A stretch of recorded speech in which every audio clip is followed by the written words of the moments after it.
आज बात ज़ेलेंस्की की तरफ से दिए गए बहुत बड़े सरप्राइज की। पुतिन के कादिरव के मुकाबले में ज़ेलेंस्की ने यूक्रेन का कादिरव उतार दिया है। ज़ेलेंस्की का कादिरव ज्यादा खूंखार बताया जा रहा है। ज़ेलेंस्की ने एक वीडियो भी जारी किया है। इस वीडियो में यूक्रेन का कादिरव भी मौजूद है और उसने पुतिन को मारने की कसम खाई है।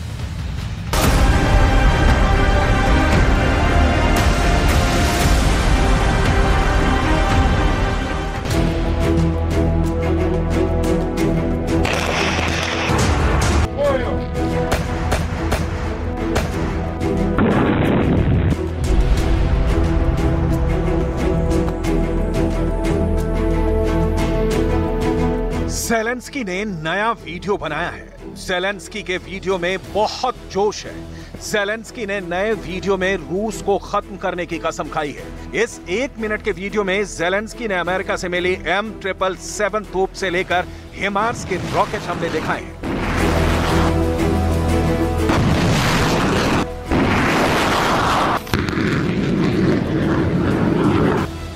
ज़ेलेंस्की ने बहुत ही घातक माने जाने वाले स्नाइपर अटैक से लेकर जर्मनी से मिले बहुत ही खास लेपर्ड टैंक की बमबारी भी दिखाई है।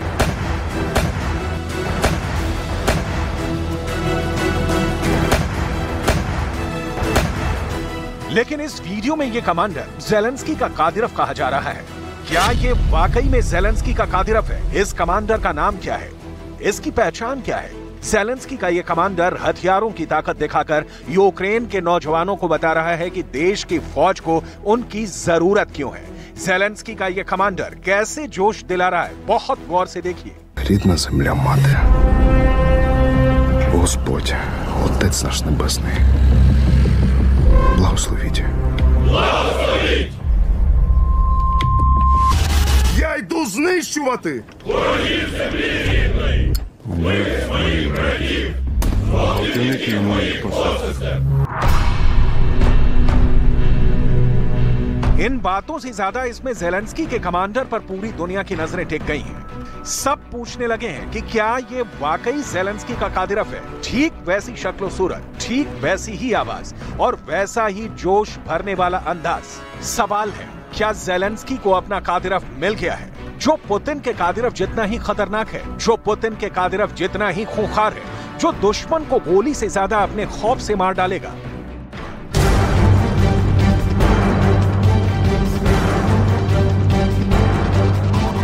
इस कमांडर का नाम क्या है? इस कमांडर की बातों को कैसे यूक्रेन के सैनिक दोहरा रहे हैं? इस कमांडर में ऐसा क्या जादू है कि यूक्रेन के फौजी अब अपनी जान की बाजी लगाने के लिए तैयार हैं?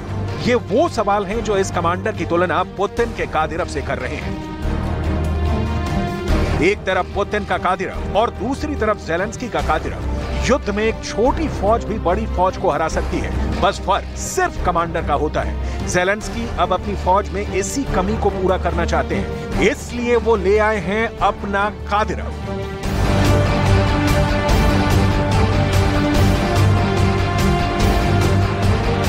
ज़ेलेंस्की का कादिरव यानी यूक्रेन की फौज का ये कमांडर बता रहा है कि कैसे रूस की सेना ने उनके देश पर कितना जुल्म किया है।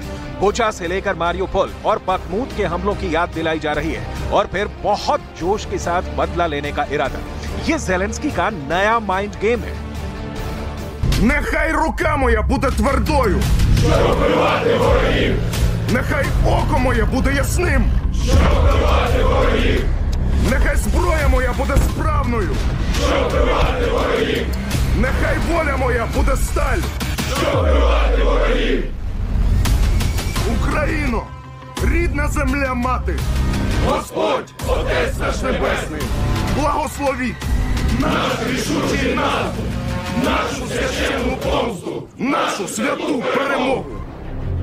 ज़ेलेंस्की नए फौजियों की भर्ती करना चाहते हैं। ज़ेलेंस्की नई फौज बनाना चाहते हैं। ज़ेलेंस्की बखमूत के बाद दूसरे मोर्चे को बचाना चाहते हैं। सवाल है कि आखिर यूक्रेन को ऐसा वीडियो जारी करने की नौबत क्यों आई?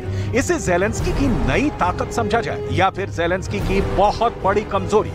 क्योंकि यूक्रेन में कई मोर्चों से छन छन कर आने वाली रिपोर्ट अक्सर सच कम और झूठ का पुलिंदा या कहें कि प्रोपेगेंडा ज्यादा होती है। इसलिए सही और पुख्ता आंकड़े जानना बहुत जरूरी है।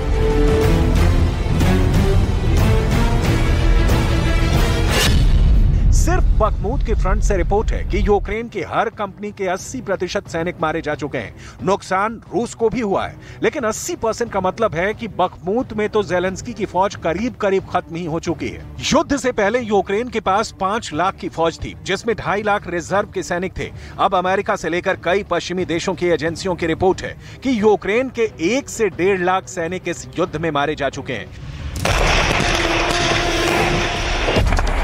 यूक्रेन ने कभी अपने मारे गए सैनिकों के आंकड़े जारी नहीं किए, लेकिन अब ये वीडियो बता रहा है कि ज़ेलेंस्की बहुत दबाव में है। ज़ेलेंस्की अब अपने कादिरव को मैदान में उतार चुके हैं। ज़ेलेंस्की को एक कादिरव जैसे कमांडर की बहुत ज्यादा जरूरत थी और बखमूत के नुकसान के बाद उन्होंने बहुत बड़ा फैसला किया है। ऐसा इसलिए करना पड़ा क्योंकि यूक्रेन की फौज की तादाद घटती जा रही है।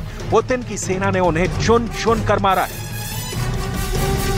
Отдельная и очень значимая задача – надежное прикрытие рубежей в непосредственной близости от зоны боевых действий. При этом нужно обеспечить быстрое прохождение как военных, так и гражданских транспортных средств и грузов, в том числе продовольствия, гуманитарной помощи, строительных материалов, которые поступают в новые субъекты Федерации, в Донецкую и Луганскую народные республики, Запорожскую и Херсонскую области. Здесь необходимо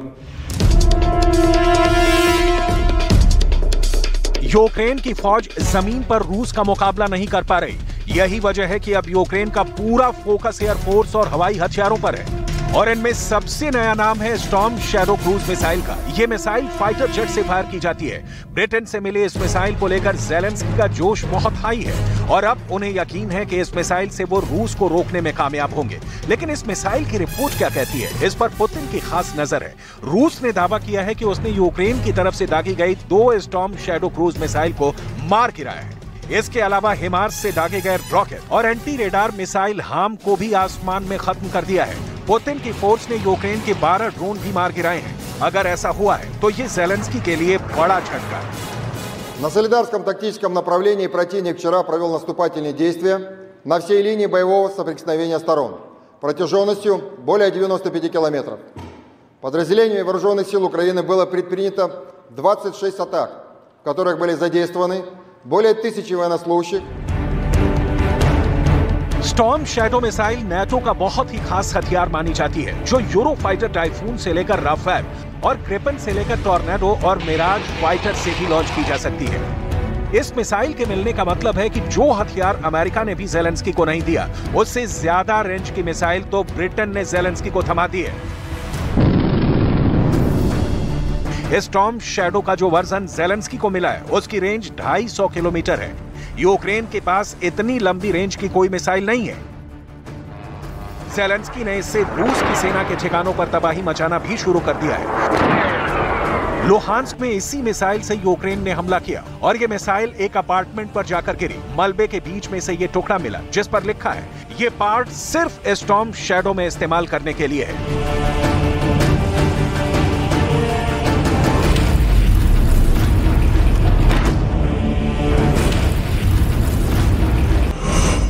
एक स्टॉर्म शैडो की कीमत 23 करोड़ रुपए है, लिहाजा ये बहुत ही महंगी मिसाइल है और इसका टारगेट भी बहुत खास होना चाहिए। लेकिन यूक्रेन इसको सही तरीके से अब तक इस्तेमाल नहीं कर पाया है, जिसमें उसने रूस के किसी बड़े हाई वैल्यू टारगेट को उड़ाया हो। यूक्रेन का दावा है कि रूस इस मिसाइल से घबरा गया है, लेकिन क्या यह वाकई सच है? स्टॉर्म शैडो लंबी दूरी की क्रूज मिसाइल जरूर है, लेकिन रूस का दावा है कि वो इसे इंटरसेप्ट करने में कामयाब रहा है।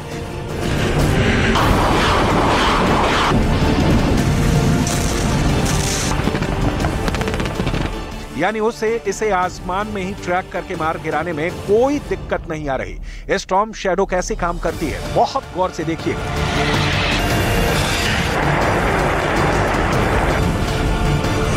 स्टॉर्म शैडो मिसाइल को यूक्रेन सुखोई 24 विमान से फायर कर रहा है। सोवियत दौर के इस विमान को इससे लैस किया गया है। यह फाइटर जेट टारगेट से 250 किलोमीटर दूर इस मिसाइल को लॉन्च करता है।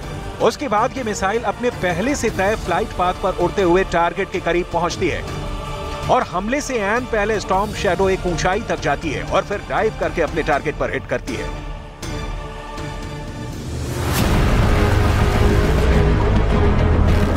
इस मिसाइल की डिलीवरी में कोई ब्रेक ना लगे, इसे पक्का करने के लिए खुद ज़ेलेंस्की ब्रिटेन गए और साथ में कई और हथियारों की डिमांड की। देखा जाए तो हथियारों को लेकर ज़ेलेंस्की की ये बेकरारी सिर्फ ब्रिटेन से ही नहीं है। ज़ेलेंस्की तो पुतिन को हराने के लिए पूरे यूरोप और नाटो से हथियार मांग रहे हैं।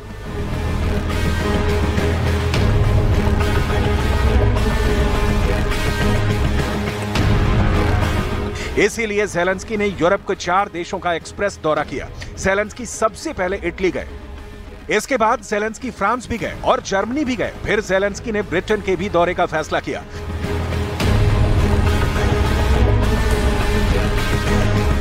हालांकि इस दौरे से पहले ही ज़ेलेंस्की को स्टॉर्म शैडो मिसाइल मिल चुकी थी और अब तक ज़ेलेंस्की इस क्रूज मिसाइल से कुछ खास नहीं कर पाए हैं। अब देखिए, ज़ेलेंस्की को जर्मनी से मिली तोप का खतरनाक रूप। रूस के ठिकानों से आग के गोले बरसाती ये है जर्मनी की सबसे भरोसेमंद आर्टिलरी। नाम है PZH-2000। जर्मनी की ये तोप यूक्रेन में रूस की फौज पर कयामत बनकर टूट रही है। ये बखमूत का वो बचा खुचा इलाका है जहां ज़ेलेंस्की की फौज अब भी मौजूद है और यहां जर्मनी की इस तोप ने रूस के आगे घुटने टेकने से इनकार कर दिया है। ये तोप 1 मिनट में 155 mm के 9 गोले दाग सकती है। इसकी फायरिंग रेंज 36 किलोमीटर है, जबकि PZH-2000 को एक जगह से दूसरी जगह ले जाना काफी आसान है, क्योंकि ये टैंक नुमा कैरियर पर माउंट करके बनाई गई है। Любое оружие сейчас нам нужно, в любом случае. И плохого оружия нет, если оно убивает твоего врага. Это однозначно. Чем хорошее? Высокоточная, скорострельная, мобильная.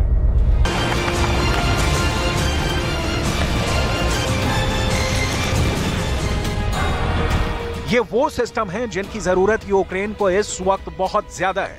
यही देखकर नाटो और अमेरिका यूक्रेन को लगातार आधुनिक हथियार भेज रहे हैं। ये ऐसे हथियार हैं जो अफगानिस्तान में इस्तेमाल किए जा चुके हैं। अभी इससे यूरोप के कई देशों के अलावा कतर की सेनाएं भी लैस हैं। День є санкції проти юридичних та фізичних осіб, більшість з них російські, які працюють на терор. Загалом 220 компаній та 51 фізична особа. Це підприємства ВПК та дотичні російські компанії, підприємства, що обслуговують війну, і особи, через яких відбувається управління.